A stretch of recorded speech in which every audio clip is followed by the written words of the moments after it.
Hi students, welcome to our channel.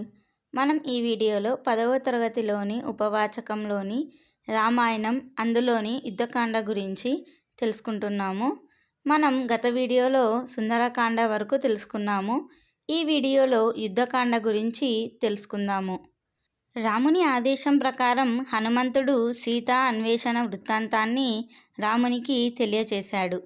అప్పుడు శ్రీరామచంద్రుడు హనుమంతుడి యొక్క సాహసాన్ని ప్రశంసించాడు. అంటే హనుమంతుని యొక్క సాహసాన్ని పొగిడాడు. గరత్మంతునికి, వాయుదేవునికి, హనుమంతునికి తప్పితే ఈ మహాసముద్రాన్ని లంఘించడానికి ఇతరులకు సాధ్యం కాదు అని పొగిడాడు. అంటే మనం ఇక్కడ గమనించాల్సింది, ఇచ్చిన పనిని ఏదైనా సాధించినప్పుడు దానిని సాధించడమే కాకుండా దానికి సంబంధించిన ఇతర విశేషాలను కూడా సాధించేవాడు ఉత్తముడైన సేవకుడు. కేవలం ఇచ్చిన పనిని మాత్రమే నెరవేర్చే వారిని మధ్యముడు అని అంటారు. తనకు సామర్థ్యం ఉన్నా కూడా ఇచ్చిన పనిని పూర్తి చేయని వాడిని అధముడు అని అంటారు. ఈ 3 విషయాలను మనం గుర్తుంచుకోవాలి. సీతాదేవి కుశలవార్త చెప్పి మహోపకారం చేసిన హనుమంతునికి నేను ఏమి ఇవ్వగలను అంటూ శ్రీరాముడు హనుమంతుని దగ్గరకు తీసుకొని గట్టిగా గుండెలకు హత్తుకున్నాడు. అప్పుడు శ్రీరాముడు నేను ఇవ్వగల సర్వస్వము ఇదే అని పలికాడు. మనం ఇక్కడ తెలుసుకోవాల్సింది, ఆదరాభిమానాలకు మించిన ఆస్తి ఉండదు అనే విషయాన్ని గ్రహించుకోవాలి. తర్వాత రాముడి మనసులో మళ్ళీ దుఃఖం పొంగి పొర్లింది. సుగ్రీవుడు ఓదారుస్తూ ఉన్నాడు. నిరుత్సాహం ప్రయోజనాలను నాశనం చేస్తుంది అని పలికాడు. దుఃఖం శౌర్య పరాక్రమాలను దిగజారుస్తుంది. శత్రువు విషయంలో ఇప్పుడు దుఃఖం కాదు, క్రోధం చూపవలసిన సమయము అని సూచించాడు సుగ్రీవుడు. అంటే నిరుత్సాహము, దుఃఖము అనేది మన ప్రయోజనాలను, మన పరాక్రమాలను దిగజారుస్తాయి. శత్రువు విషయంలో మనము దుఃఖం కన్నా క్రోధమే చూపించాలి అని పలికాడు. మహాసముద్రం మీద సేతువును కట్టకుండా లంకను జయించడం ఇంద్రాది దేవతలకు కూడా సాధ్యం కాదు అని సుగ్రీవుడు పలికాడు. శ్రీరాముడు అడిగిన మీదట హనుమంతుడు లంకానగరంలోని రక్షణ వ్యవస్థ గురించి వివరంగా చెప్పాడు.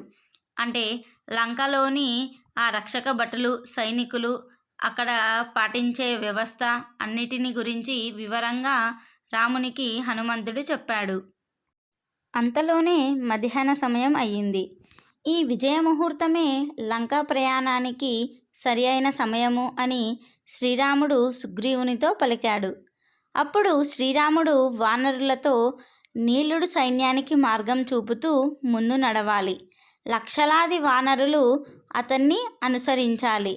అంటే నీలుడు అనే వ్యక్తి సైన్యానికి అధిపతి. ఆ సైన్యానికి ముందు దారి చూపుతూ అతను ముందు నడుస్తూ ఉంటే అతని వెనకల లక్షలాది వానరులు అనుసరించు నడచాలి అని చెబుతున్నాడు. బాలురు, వృద్ధులు, బలహీనులు కిష్కింధలోనే ఉండాలి. సుగ్రీవా, నేను హనుమంతుడి భుజం మీద, లక్ష్మణుడు అంగదుడి భుజం మీద కూర్చొని ముందుకు వెళతాము. నువ్వు పల్లకిని ఎక్కి మాతో పాటు రావాలి అని శ్రీరాముడు ఒక్కొక్కరికి ఒక్కొక్క విధంగా చెబుతూ ఉన్నాడు. జాంబవంతుడు, సుసేనుడు, వేగదర్శి సైన్యం వెనుక భాగంలో ఉండి రక్షణ బాధ్యతగా చూడాలి. అంటే నీలుడు ముందు వెళుతూ ఉంటే అతని వెనకల లక్షలాది వానరులు అనుసరిస్తూ ఉంటే వారి వెనకల సుసేనుడు, జాంబవంతుడు, వేగదర్శి అనే సైన్యం వెనుక భాగంలో ఉంటూ వారికి రక్షణగా ఉండాలి. వెళ్ళే మార్గంలో నగరాలు, గ్రామాలు ఉంటే వాటిలోకి మనం వెళ్ళకూడదు. జలఫల సహితమైన మార్గం వెంట మనం ప్రయాణించాలి అని రాముడు సూచించాడు. అంటే నగరాలు, గ్రామాలు, పట్టణాలు ఏదైనా కానీ ఉంటే ఆ నగరాలలోకి మనం వెళ్ళకుండా కేవలం జలమార్గంలో మాత్రమే ప్రయాణించాలి అని అందరికీ శ్రీరాముడు సూచిస్తూ ఉన్నాడు. ఉత్సాహం ఉరకలు వేస్తూ ఉంటే అందరూ సముద్ర తీరాన్ని చేరుకున్నారు. తరువాత లంకలో రావణుడు మంత్రులతో సమావేశమయ్యాడు. వానరులను ఎదుర్కొని లంకను ఎలా కాపాడాలి, ఏం చెయ్యాలి ఆలోచించండి అని చెప్పాడు. సభలో సమావేశమైన మంత్రులందరూ రావణాసురుణ్ణి మరియు అతని కుమారుడు అయిన ఇంద్రజిత్తుని పరాక్రమాన్ని పొగిడారు. నరవానరులను లెక్క చేయాల్సిన అవసరం మనకు లేదని చెప్పారు. రాముణ్ణి హతమార్చగలవు నువ్వు అని లంకేశునికి ఆత్మస్థైర్యాన్ని కలిగించారు. ప్రహస్తుడు మొదలైన సైనికులు శత్రుసేనలను మేమే తుదముట్టించగలము అని డంబాలు పలికారు, అంటే ఉత్తి మాటలు పలికారు. ఈ మాటలన్నీ విన్నాక రావణుని సోదరుడు రాక్షసులతో, శత్రువుల యొక్క శక్తి సామర్థ్యాలను తెలుసుకోకుండా వారిని మనము చులకనగా భావించకూడదు. అసలు శ్రీరాముడు మనకు ఏమి అపకారం చేశాడు? మన రాజే సీతను అపహరించుకు వచ్చాడు. దీనివల్ల మనకే పాపం వస్తుంది. ఇంకా కీర్తి ప్రతిష్టలు కూడా మంటగలుస్తాయి. ఆయుష్ కూడా తగ్గుతుంది. మన సంపదలన్నీ నశిస్తాయి. కనుక ఇప్పటికైనా సీతను శ్రీరామునికి అప్పగించడమే అన్ని విధాలా మంచిది. అనవసరంగా కలహం తెచ్చుకోవడం దేనికి? పైగా శ్రీరాముని వంటి మహావీరునితో యుద్ధం మనకు తగదు అంటూ రావణుని వైపు తిరిగాడు. అన్నా, అనవసరంగా కోపించడం మంచిది కాదు. అది ధర్మానికి ఆటంకం అవుతుంది, సుఖాలను దూరం చేస్తుంది అని మంచి మాటలు చెప్పాడు విభీషణుడు. కానీ రావణాసురునికి ఈ హితబోధ చెవిటివాని యందు శంఖమూదినట్లుగా అయ్యింది. అంటే ఎన్ని మాటలు చెప్పినా కూడా రావణాసురునిలో ఉలుకు పలుకు లేదు. రావణుని భవనానికి వచ్చిన కుంభకర్ణుడు కూడా రావణున్నే తప్పుపట్టాడు. సీతాపహరణ సమయంలో నన్ను నువ్వు సంప్రదించి ఉంటే బాగుండేది అని పలికాడు కుంభకర్ణుడు. అయినా ఇప్పుడు ఆలోచించి ప్రయోజనం లేదు. ఇదంతా గతజల సేతు బంధనమే. ఇక్కడ గతజల సేతు బంధనమే అంటే నీళ్లు పోయిన తర్వాత అడ్డుకట్ట వేయడం అనే మాటకు అర్థం అని కుండ బద్దలు కొట్టి చెప్పాడు కుంభకర్ణుడు. నువ్వు శత్రువు పట్ల వ్యవహరించాల్సిన తీరు సరైనది కాదు. శ్రీరాముడు నిన్ను ఇంతవరకు చంపకుండా ఉండడం నీ అదృష్టం అని పలికాడు కుంభకర్ణుడు. కానీ ఇవన్నీ ఎలా ఉన్నా సరే శ్రీరాముణ్ణి తుదముట్టించే భారం నాదే అని ప్రకటించుకున్నాడు కుంభకర్ణుడు. ఈ మాటలన్నీ విన్న తరువాత రావణాసురుడు విభీషణుని మాటలకు క్రోధావేశాలకు లోనయ్యాడు. అంటే కోపానికి గురయ్యాడు రావణాసురుడు. తీవ్ర స్థాయిలో విభీషణ్ణి నిందించాడు. కానీ విభీషణుడు మాత్రం అన్న తండ్రితో సమానం అని అతని నిందనలను అన్నిటినీ సహించాడు. కానీ రావణుని అధర్మ మార్గాన్ని మాత్రం సమర్థించలేకపోయాడు విభీషణుడు. ఇంకా విభీషణుడు రావణాసురునితో, నువ్వు ధర్మం వీడినావు కనుక నేను నిన్ను విడవడానికే ఇష్టపడుతున్నాను అని తన నిర్ణయాన్ని పలికాడు విభీషణుడు. 2 గడియల్లో రాముడు లక్ష్మణులు ఉన్న చోటికి 4 అనుచరులతో చేరుకున్నాడు విభీషణుడు. ఆకాశంలోనే నిలిచి శ్రీరాముని శరణు కోరాడు విభీషణుడు. శ్రీరాముడు అనుగ్రహించాడు. విభీషణుడు శ్రీరాముని పాదాలపై పడి రావణుని యొక్క విషయాలన్నీ సంక్షిప్తంగా చెప్పాడు. అప్పుడు శ్రీరాముడు విభీషణునితో, నేను రావణుణ్ణి బంధుమిత్ర సమేతంగా హతమార్చి నిన్ను రాజును చేస్తాను. నా తమ్ముళ్ళ మీద ఒట్టేసి చెబుతున్నాను అని పలికాడు. ఈ పనిలో నేను యథాశక్తి సహాయపడగలనని విభీషణుడు మాట ఇచ్చాడు రామునికి. రాముడు విభీషణుణ్ణి ఆలింగనం చేసుకున్నాడు. అంటే విభీషణుణ్ణి కౌగలించుకున్నాడు. లక్ష్మణుడితో వెంటనే సముద్ర జలం తెచ్చి లంకారాజుగా విభీషకుణ్ణి పట్టాభిషక్తుణ్ణి చెయ్యి అని పలికాడు. శ్రీరాముడి ఆజ్ఞ వెంటనే ఆచరణ రూపం దాల్చింది. శ్రీరాముడి ఆజ్ఞ ఇచ్చిన వెంటనే లక్ష్మణుడు ఆ పనిని పూర్తి చేశాడు. అప్పుడు అందరూ ఆనందాన్ని ప్రకటించారు. తరువాత సముద్రాన్ని దాటే ఉపాయం ఏమైనా ఉందా అని సుగ్రీవుణ్ణి ప్రశ్నించాడు శ్రీరాముడు. సముద్రుణ్ణి ప్రార్థించడం వల్ల ఇది సాధ్యమవుతుంది అని పలికాడు విభీషణుడు. శ్రీరాముడు సముద్ర తీరంలో దర్భాసనం మీద కూర్చొని సముద్రుణ్ణి ఉపాసించాడు. అంటే సముద్రుణ్ణి ప్రార్థించాడు. 3 రాత్రులు గడిచాయి. సముద్రుడు ఎదుట నిలవడం లేదు. శ్రీరాముడి కన్నులు ఎర్రబారాయి. సముద్రుడి అహంకారాన్ని అనగదొక్కాలి అని అనుకున్నాడు. నీటినంతా ఇంకిపోయేటట్టు చెయ్యాలి అనుకొని బ్రహ్మాస్త్రాన్ని స్మరించాడు. ప్రకృతంతా అల్లాకల్లోలమవుతున్నది.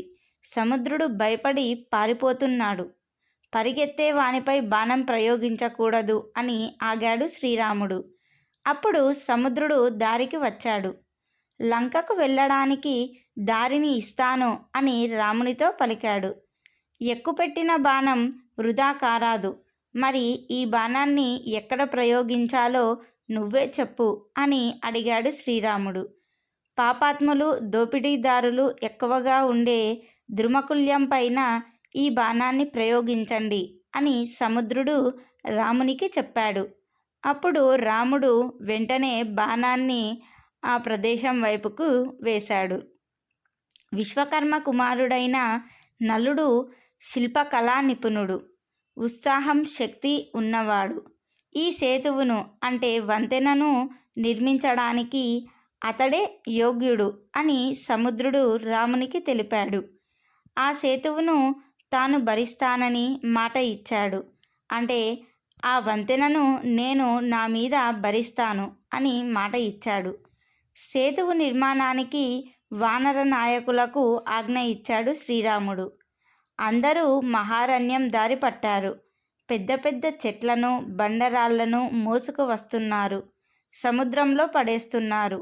అంటే వానర వీరులందరూ కూడా పక్కన ఉన్న అడవిలోకి వెళ్ళి అక్కడ కనిపించిన పెద్ద పెద్ద రాళ్లను మరియు పెద్ద పెద్ద చెట్లను తీసుకొని వచ్చి సముద్రంలో పడేస్తున్నారు. వాటి దెబ్బకు సముద్రంలోని నీరు ఆకాశానికి తాకే విధంగా ఎగిసి పడుతున్నది. నలుని సూచనలను అనుసరించి కొలతల ప్రకారం సేతువు నిర్మాణం జరుగుతూ ఉంది. 100 యోజనాల పొడవు, 10 యోజనాల వెడల్పు గల సేతువును కట్టడం 5 రోజుల్లో పూర్తయింది. వంతెన పూర్తి అయిన తరువాత రాముడు, లక్ష్మణుడు, సుగ్రీవుడు ముందు నడుస్తూ ఉన్నారు. సైన్యం మొత్తం వారిని అనుసరిస్తూ ఉన్నది. సైన్యంలో కొందరు వెనక నడుస్తూ ఉన్నారు. మరికొందరు సేతువు మధ్య భాగంలో అంటే వంతెన మధ్య భాగంలో, మరికొందరు 2 పక్కలా నడుస్తూ వస్తున్నారు. కొందరేమో సముద్రంలో దూకి ఈదుతూ వస్తూ ఉంటే మరికొందరు ఆకాశంలో ఎగిరి వస్తూ ఉన్నారు. వారు చేసే కోలాహలానికి అంటే అల్లరికి సముద్రమే మౌనం దాల్చింది. అందరూ కూడా క్షేమంగా అవతలి తీరం చేరారు. శ్రీరాముడు యుద్ధనీతిని అనుసరించి సైన్యాన్ని వివిధ విభాగాలుగా విభజించాడు. ఎవరి బాధ్యతలను వాళ్లకు అప్పగించాడు. రావణుడి మంత్రులైన శుకసారణులు శ్రీరాముని బలం తెలుసుకోవాలని వానర రూపంలో వచ్చారు. విభీషణుడు వారిని గుర్తించి శ్రీరాముని ఎదుట నిలిపాడు. అప్పుడు శ్రీరాముడు ఆ రావణుని మంత్రులైన శుకసారణులను క్షమించాడు. ఇంకా రాముడు, మా గురించి మీరు ఏమైనా తెలుసుకోవాలనుకుంటే మీకు అడ్డు లేదు అని చెప్తాడు. సీతను వెంటనే అప్పగించకపోతే నా చేతిలో చావు తప్పదు అని రావణాసురునికి చెప్పవలసిందిగా సూచించాడు శుకసారణులను. వారు వెళ్ళి ఇక్కడ జరిగిన విశేషాలన్నింటినీ పొల్లుపోకుండా రావణాసురునికి తెలిపారు. అప్పుడు రావణాసురుడు ఆలోచిస్తూ సీత విషయంలో మరొక ఎత్తుగడ వేశాడు. రావణాసురుడు వెంటనే అశోకవనం వెళ్ళి రాముడు నా చేతిలో హతుడైనాడు అంటే మరణించాడు అని సీతతో పలికాడు. ఆమె ఎంతమాత్రమూ నమ్మలేదు. మాయావి అయిన విద్యుజ్జిహ్వుణ్ణి పిలిచాడు. అతడు శ్రీరామునిదే అనిపించే మాయా శిరస్సును, ధనుర్బాణాలను తీసుకొని వచ్చి చూపించాడు సీతకు. ఇప్పటికైనా నన్ను ఆశ్రయించు అని సీతను కోరాడు రావణాసురుడు. సీత కుమిలిపోయింది. రావణుడు తన భవనానికి వెళ్ళిపోయాడు. అప్పుడు విభీషణుని భార్య సరమ సీతను ఓదార్చింది. ఇదంతా రాక్షసుల యొక్క మాయ అని చెప్పింది. శ్రీరాముడు క్షేమంగా ఉన్నాడు అని చెప్పింది. శ్రీరామచంద్రులు వానర సైన్యంతో సువేల పర్వతానికి చేరుకున్నారు. ఆ రాత్రి అక్కడే గడిపారు. ఎత్తైన ఆ పర్వత శిఖరం నుండి లంకానగర శోభను చూశారు. లంకలో మేడ పైభాగంలో ఠీవీగా కూర్చున్న రావణాసురుణ్ణి శ్రీరాముడు చూశాడు. వానర ప్రముఖులందరూ కూడా రావణాసురుణ్ణి చూశారు. సుగ్రీవుడు ఒక్క ఉదుటున లేచి కోపంతో క్షణాలలోనే సువేల పర్వతం నుంచి రావణాసురుని భవనంపైకి వాలాడు. నేను శ్రీరాముడి మిత్రుడిని, నా నుండి తప్పించుకోవడం నీ తరం కాదు లంకేశ అని హెచ్చరించాడు. రావణుడి పైకి దూకి అతని కిరీటాన్ని తీసి నేలకు కొట్టాడు. రావణాసురుడు కూడా రెచ్చిపోయాడు. సుగ్రీవా, ఇంతవరకు నీవు నా కంటబడలేదు, లేకుంటే ఎప్పుడో నిన్ని తల తెగినవాడవు అయ్యేవాడివి అంటూ గర్జించాడు. ఇద్దరి మధ్య బాహాబాహి యుద్ధం జరిగింది. సుగ్రీవుడు రావణుణ్ణి ముప్పు తిప్పలు పెట్టి క్షణాలలోనే రివ్వున ఎగిరి సువేల పర్వతం మీదకు వచ్చాడు. శ్రీరాముడు సుగ్రీవుణ్ణి సున్నితంగా మందలించాడు. తొందరపడి ఇలాంటి సాహసాలు చేయొద్దు అని సలహా ఇచ్చాడు. తరువాత రావణాసురుడి దగ్గరికి అంగదుణ్ణి రాయబారిగా పంపాడు శ్రీరాముడు. సీతను అప్పగించకపోతే శ్రీరాముడి చేతిలో మరణం తథ్యమని, లంకకు విభీషణుడు రాజు కాగలడని శ్రీరాముని వాక్యంగా రావణునికి వినిపించాడు అంగదుడు. సభ మొత్తం అట్టడుకుపోయింది. నలుగురు రాక్షసులు అంగదుడు మీద విరుచుకుపడ్డారు. అంగదుడు వారిని తన సంకలో ఇరికించుకొని ప్రసాదంపైకి ఎగిరాడు. అక్కడి నుండి వారిని బలంగా నేలపైకి విసిరాడు. సింహనాదం చేసి ఆకాశ మార్గంలో శ్రీరాముని దగ్గరకు వెళ్ళాడు. రావణుని భావాన్ని గ్రహించాడు శ్రీరాముడు. ధనస్సుకు పని చెప్పాల్సిన సమయం ఆసన్నమైనది అని భావించాడు. లంక మీదికి దండాయాత్ర మొదలయ్యింది. లంకను 4 వైపుల నుండి సైన్యంతో ముట్టడించాడు శ్రీరాముడు. లంకేశుడు తన భవనం మీద నిలబడి పరిస్థితిని మొత్తం గమనిస్తూ ఉన్నాడు. దీర్ఘాలోచనలో పడ్డాడు రావణాసురుడు. యుద్ధం మొదలైపోయింది. 2 సైన్యాలు పోటాపోటీగా పోరాడుతూ ఉన్నాయి. ఆంజనేయుని చేతిలో జంబుమాలి, సుశేషుని చేతిలో విద్యున్మాలి మరణించారు. చీకటిలో ఎవరు ఎవరో అంటే రాక్షసుడా వానరుడా అని అడిగి తెలుసుకొని మరీ కొట్టుకుంటూ ఉన్నారు. అంగదుని చేతిలో రావణ కుమారుడు ఇంద్రజిత్తు ఓడిపోయాడు. దీన్ని తట్టుకోలేకపోయాడు ఇంద్రజిత్తుడు. కపట యుద్ధానికి దిగాడు. అంటే మోసం చేయడానికి వ్యూహం పన్నాడు. రామలక్ష్మణులను మూర్ఛపోయేటట్టుగా చేసి నాగాస్త్రంతో వారిని బంధించాడు. వారు మరణించారు అని భ్రాంతిపడి రావణుడి దగ్గరకు వెళ్ళి జరిగిన విషయాన్ని తెలిపాడు. అప్పుడు రావణాసురుడు ఇంద్రజిత్తుని అభినందించాడు.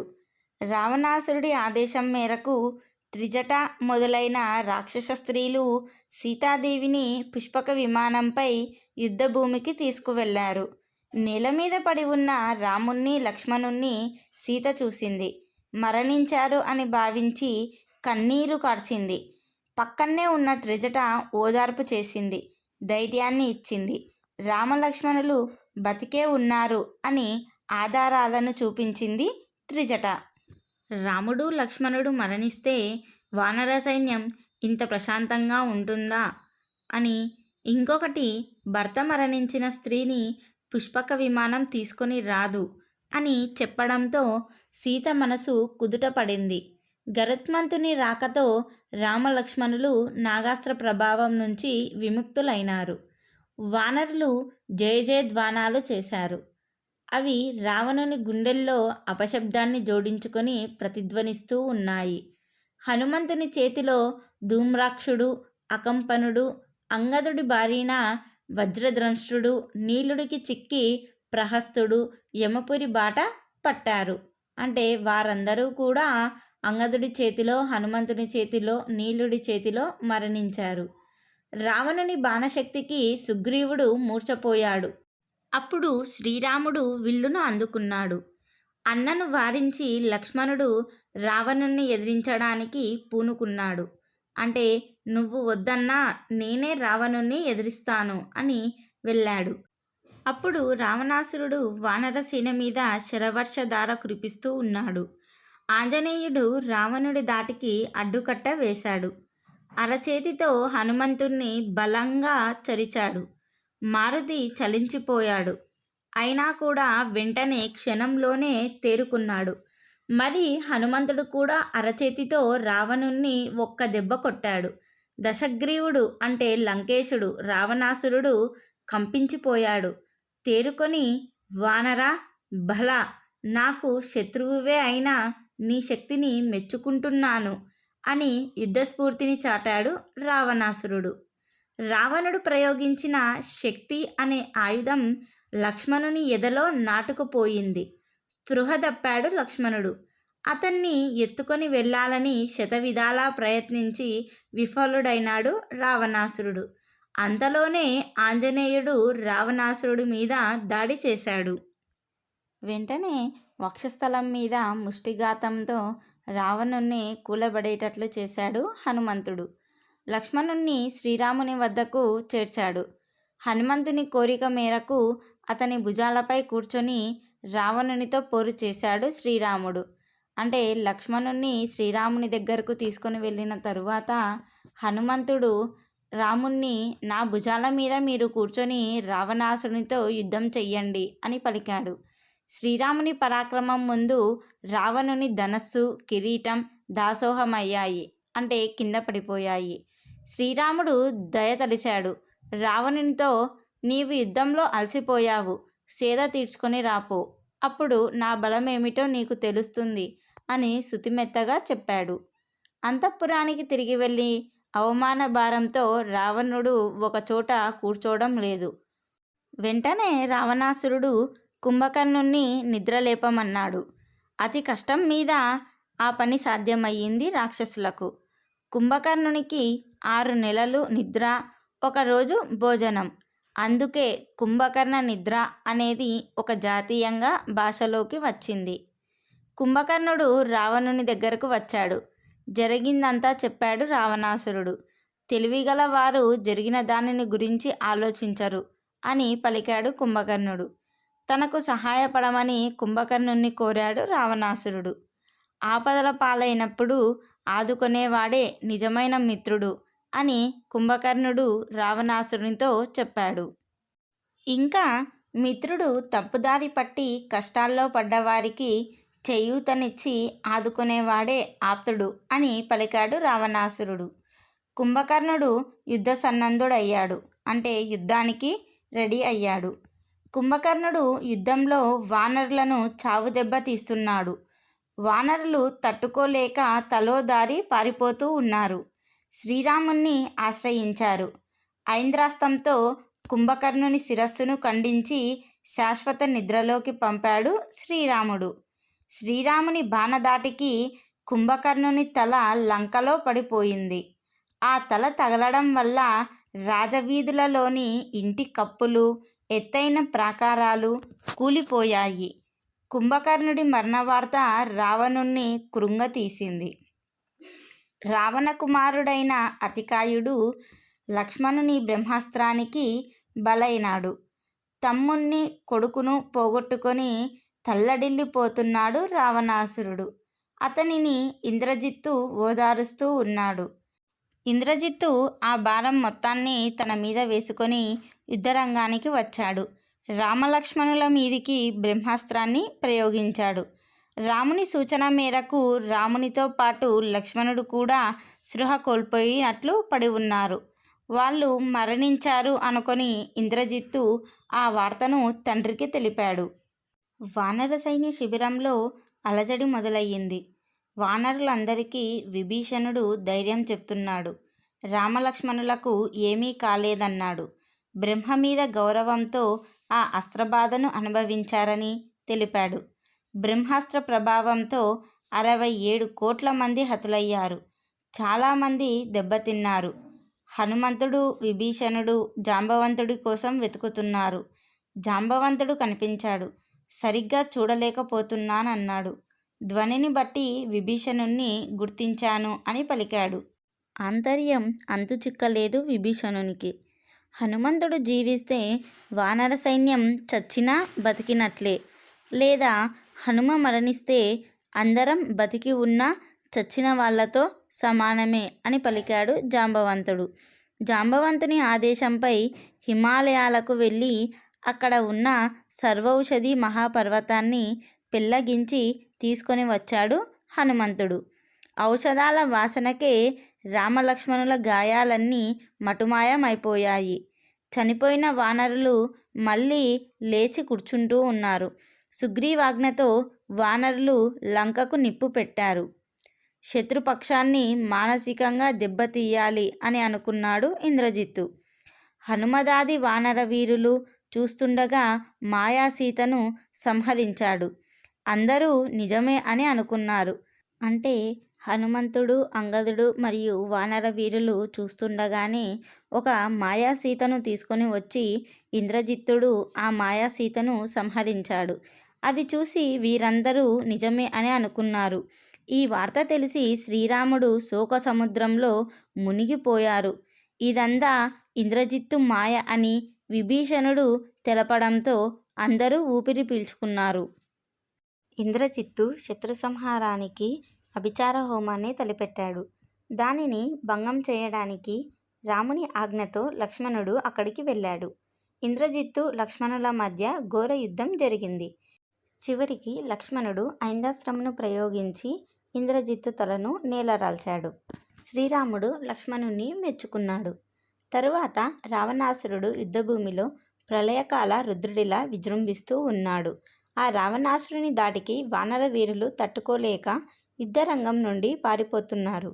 మరొక వైపు సుగ్రీవుని చేతిలో విరూపాక్షుడు, మహోదరుడు చనిపోయారు. యుద్ధ చివరి అంకానికి చేరుతున్నది. రామలక్ష్మణులతో రావణి పోరు తీవ్రతరం అవుతున్నది. రావణాసురుడు విభీషణుణ్ణి చంపడానికి బల్లెమెత్తాడు. అది మహాశక్తివంతమైనది. విభీషణునికి ప్రాణాపాయం ఉందని గమనించిన లక్ష్మణుడు రావణునిపై బాణాలను కుమ్మరించాడు. ఎటూ తోచక విభీషణుని చంపే ప్రయత్నాన్ని విరమించుకొని రావణుడు లక్ష్మణునిపై ఆగ్రహించి శక్తి అనే ఆయుధాన్ని ప్రయోగించాడు. అది గమనించిన శ్రీరాముడు శక్తిని వేడుకున్నాడు. నీలోని చంపే శక్తి నశించుగాక అని రాముడు శక్తిని వేడుకున్నాడు. అంతే, అది ప్రాణశక్తిని కోల్పోయింది. లక్ష్మణుడి రొమ్ము మీద బలంగా నాటుకుపోయింది. లక్ష్మణుడు నేల మీద పడిపోయాడు. వానరులు ఆయుధాన్ని ఎంత ప్రయత్నించినా లక్ష్మణుడి రొమ్ము నుంచి తీయలేకపోయారు. రాముడు తన 2 చేతులతో బయటికి లాగి విరిచివేశాడు. ఇక ఉపేక్షించి లాభం లేదు అని అనుకున్నాడు శ్రీరాముడు. ఈ లోకంలో రావణుడో రాముడో మిగిలి ఉండడం తథ్యం అని అన్నాడు. శ్రీరాముడి విలువిద్యా పాండిత్యానికి ఎదురు నిలవలేక రావణుడు భయంతో పరుగులు తీస్తూ ఉన్నాడు. తరువాత రాముడు కింద పడిపోయిన లక్ష్మణుణ్ణి చూసి విలవిలలాడిపోయాడు. ఏ దేశంలోనైనా భార్య దొరకవచ్చు, బంధువులు దొరకవచ్చు, కానీ నీలాంటి తమ్ముడు దొరకడు అని కన్నీరు కార్చాడు. సుషేణుడు లక్ష్మణుణ్ణి పరీక్షించి లక్ష్మణుడు చనిపోలేదని నిర్ధారించాడు. సుషేణుని సూచన మేరకు హనుమంతుడు ఔషధాలు తేవడానికి వేగంగా వెళ్ళాడు. ఔషధీ పర్వతాన్నే తీసుకుని వచ్చాడు. ఆ ప్రభావంతో లక్ష్మణుడు లేచి కూర్చున్నాడు. పట్టరాని ఆనందంతో శ్రీరాముడు, లక్ష్మణ, నీవు మరణించి ఉంటే నా విజయానికి అర్థమే లేదు. అప్పుడు సీతతో గాని నా ప్రాణాలతో కానీ నాకు ఏం ప్రయోజనం అని పలికాడు. తరువాత ఇంద్రుడు పంపగా మాతలి దివ్యరథంతో సహా శ్రీరాముడి దగ్గరికి వచ్చాడు. ప్రదక్షిణపూర్వకంగా నమస్కరించి శ్రీరాముడు రథాన్ని అధిరోహించాడు. అంటే రథం ఎక్కే ముందు శ్రీరాముడు ప్రదక్షిణంగా పూర్వకంగా నమస్కరించి ఆ రథాన్ని ఎక్కాడు. యుద్ధభూమికి సాగిద్దాం రథం. మిగతా దినాల కన్నా భిన్నంగా ఉంది ఈరోజు యుద్ధం. అంటే మిగతా రోజుల యుద్ధం ఎలా ఉందో దానికి భిన్నంగా ఉంది ఈరోజు యుద్ధం. కొంతసేపు ఎవరికెవరు తీసిపోని విధంగా విజృంభించారు. రాను రాను రాముడిదే పైచేయి అవుతున్నది. రావణాసురుడు సారథి గమనించాడు. రథాన్ని పక్కకు మళ్లించాడు. అలా చేయడం అవమానంగా భావించిన రావణాసురుడు సారథిపై నిప్పులు చెరిగాడు. రథసారథి ఏమీ చేయలేక రథంని మళ్ళీ రాముడి ముందు తీసుకొని వచ్చాడు. యుద్ధం చూడటానికి అగస్త్యుడు దేవతలతో కూడి అక్కడకు వచ్చాడు. శ్రీరాముడికి ఆదిత్య హృదయం ఉపదేశించాడు. శ్రీరాముడి బాణాల తాకిడికి రావణుడి తలలు నేలరాలుతున్నాయి. కానీ విచిత్రంగా వెంటనే మళ్ళీ మొలుస్తున్నాయి. ఆకాశానికి ఆకాశం, సముద్రునికి సముద్రమే సమానమన్నట్లుగా రామ-రావణ యుద్ధానికి రామ-రావణ యుద్ధమే సమానమన్నట్లుగా యుద్ధం సాగుతూ ఉన్నది. బ్రహ్మాస్త్ర ప్రయోగం చెయ్యి అని మాతలి శ్రీరాముడికి సూచించాడు. శ్రీరాముడు బ్రహ్మాస్త్ర ప్రయోగంతో రావణాసురుణ్ణి అంతమొందించాడు. అన్న అయిన రావణుని మరణానికి విభీషణుడు బాధపడ్డాడు. దహన సంస్కారాలకు అనుమతిని ఇవ్వండి అని శ్రీరాముణ్ణి ప్రార్థించాడు. వ్యక్తులు జీవించున్నంత వరకే వైరం ఉండాలి, తరువాత దాన్ని వదిలివేయాలి. మన కార్యం నెరవేరింది అని శ్రీరాముడు విభీషణునితో పలికాడు. తరువాత రాముడు రావణాసుని యొక్క దహన సంస్కారాలు చేయమని విభీషణునితో పలికాడు. ఇప్పుడు రావణుడు నీకు ఎలాగో నాకు కూడా అలాగే గౌరవాస్పదుడు అని తన విశాల హృదయాన్ని చాటుకున్నాడు శ్రీరాముడు. రావణుని భార్య మండోదరి భర్త మరణానికి పుట్టెడు దుఃఖంలో కూరుకొని పోయింది. విభీషణుడు రావణునికి ఉత్తర క్రియలను నిర్వర్తించాడు. శ్రీరాముడి ఆదేశం మేరకు లక్ష్మణుడు విభీషణుడిని లంకారాజుగా పట్టాభిషేకుణ్ణి చేశాడు. సీతతో తన విజయవార్తను తెలపమని హనుమంతుణ్ణి ఆదేశించాడు శ్రీరాముడు. అప్పుడు హనుమంతుడు వెంటనే వెళ్ళి ఈ శుభవార్తను సీతమ్మకు చెప్పాడు. ఆమె ఆనందానికి అవధులు లేవు. ఇంతకాలం చుట్టూ చేరి బాధించిన రాక్షస స్త్రీలను చంపడానికి అనుమతిని ఇవ్వమ్మా అని అడిగాడు హనుమంతుడు. అది తగని పని, వద్దు అని వారించింది సీతాదేవి. విభీషణుడు పల్లకిలో సీతాదేవిని శ్రీరాముడి దగ్గరకు చేర్చాడు. ఎంతో సంతోషంతో సీతాదేవి తన భర్తను చేరింది. కానీ శ్రీరాముడు ఆమెను స్వీకరించడానికి నిరాకరించాడు. తరువాత రాముడు నా వంశ ప్రతిష్ఠ నిలుపుకోవడానికి దుష్ట రావణుని చెర నుండి నిన్ను విడిపించాను. ఇంతకాలం పరుని పంచన ఉన్నందువల్ల నీ ప్రవర్తన గురించి నాకు సందేహం ఉంది. కనుక నువ్వు నీ ఇష్టం వచ్చిన చోటికి వెళ్ళవచ్చు అని రాముడు సీతతో పలికాడు. శ్రీరాముని మాటలు ములుకుల్లాగా గుచ్చుకున్నాయి సీతకు. స్థాయికి తగినట్లుగా మాట్లాడలేదని రామునితో అన్నది.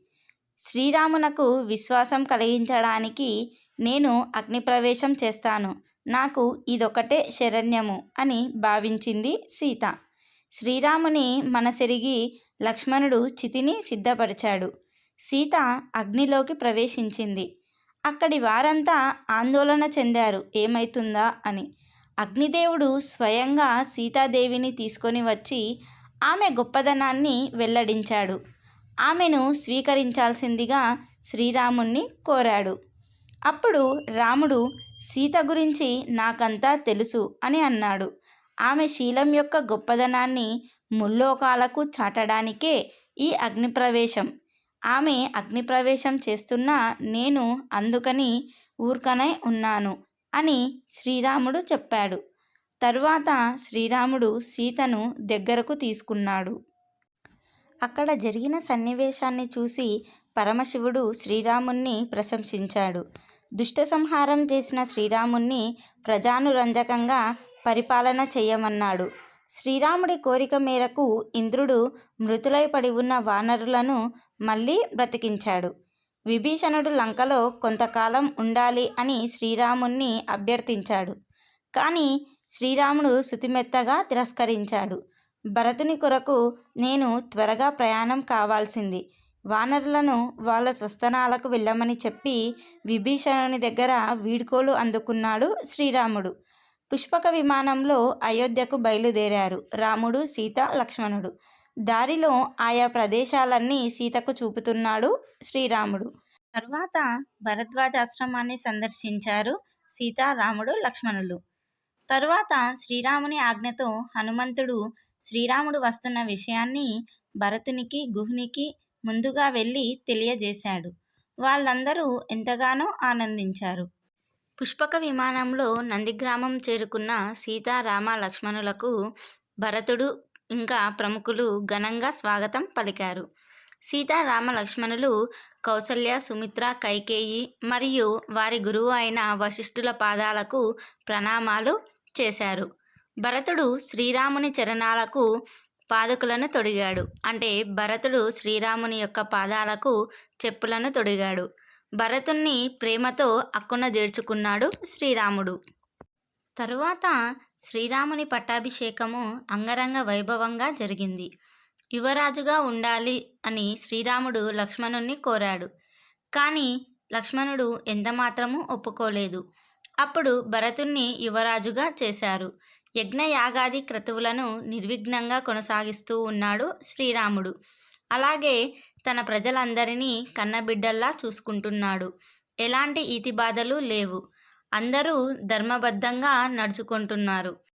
ఇలా 11,000 సంవత్సరాల కాలం ప్రజానురంజకంగా పరిపాలించాడు శ్రీరాముడు. అందుకే రామరాజ్యం అన్న మాట నేటికీ కూడా ఆదర్శమై నిలిచింది. శ్లోకం: మంగళం కోసలేంద్రాయ మహానీయ గుణాత్మనే చక్రవర్తి తనూజాయ సార్వభౌమాయ మంగళం.